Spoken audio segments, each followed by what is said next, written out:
There's also lots of things in the news happening. A big one with Granville Island. Can you tell us a little bit about that? Yeah, this is a big story actually, and it's attracted a lot of attention. I'm surprised to see how many page views it's actually getting on Straight.com. But it shows that people really care about Granville Island. But Granville Island, it gets 10 million visitors a year. This is a very busy place. You look at Granville Island, which is this used to be this heavy industrial site. It's just underneath the Granville Street Bridge in Vancouver. Major tourist attraction, but also very popular for local people.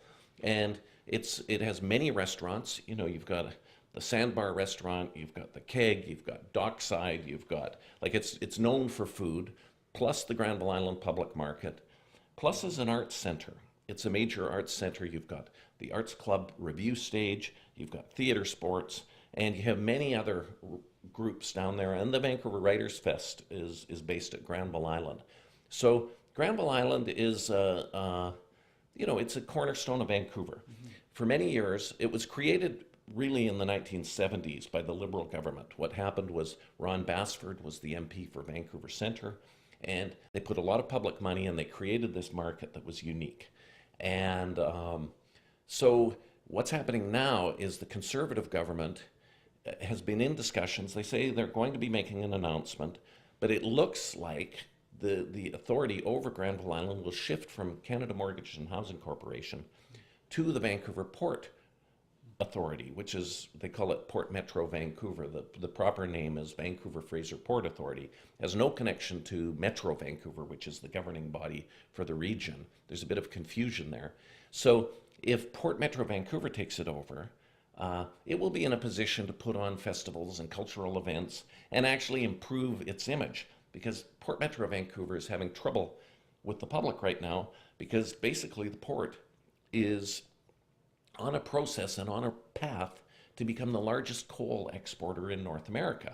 So you've got the environmental groups are very upset about that, but at the same time, the port wants to export the coal for revenue, and much of this coal is actually coming from the U.S. because they can't export it there. So Warren Buffett owns the Burlington Northern Santa Fe Railway, the billionaire.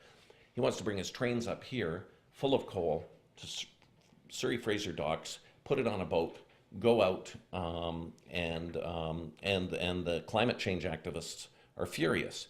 So in the midst of this, the Conservative government is maybe turning over Granville Island to the same body. And it's also a year in front of an election. And what I find interesting is with the election coming, there's a new seat called Vancouver Granville. And Vancouver Granville is a seat the Conservatives are targeting. It includes Shaughnessy. It basically goes up the middle of the city, Main Street, Oak Street, Shaughnessy, some of the wealthiest areas. It's a good bet for the Conservatives. But if this transfer of Granville Island, because Fairview Slopes is part of it, becomes an issue in that riding, it could create some problems for the Conservatives. Yeah, it's something I didn't know about, and something that I'm going to start reading about because it's very important to Vancouver. With the environment and everything, there's lots of stuff happening in BC with that, with the pipeline and with this Granville Island. There's a big story on energy in BC. Can you tell us a little bit about that as well? Yeah, one of the things we follow energy issues quite closely in the Georgia Strait, as you know, John. And what I found interesting, there was a scientific study that came out just recently talking about the increased number of earthquakes in Oklahoma. And we say, well, what does that have to do with British Columbia? It's actually because of the drilling techniques. They're suggesting that this is the best evidence yet that the horizontal drilling and the fracking, where you're pumping massive amounts of water and sand underground to free natural gas. It's also used in oil drilling.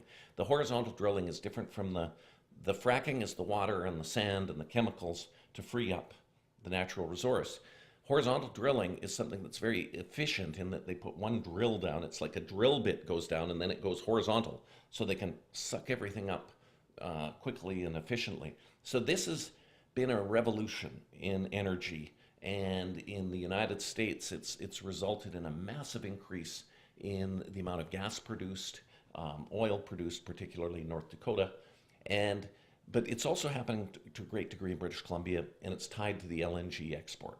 So if there's now evidence, and this is one study, we got to keep that in mind, but if there's a suggestion that these techniques are leading to earthquakes, and we're in an earthquake zone in British Columbia, there's a question I think people are going to be asking is, should we be looking at the degree of fracking or where we're doing fracking in connection with seismic activity? So I think we're going to hear a lot more about that.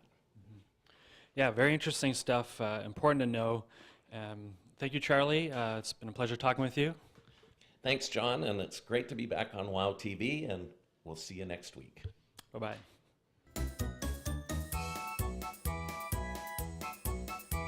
感谢收看今天的大温故事，我们下期再见。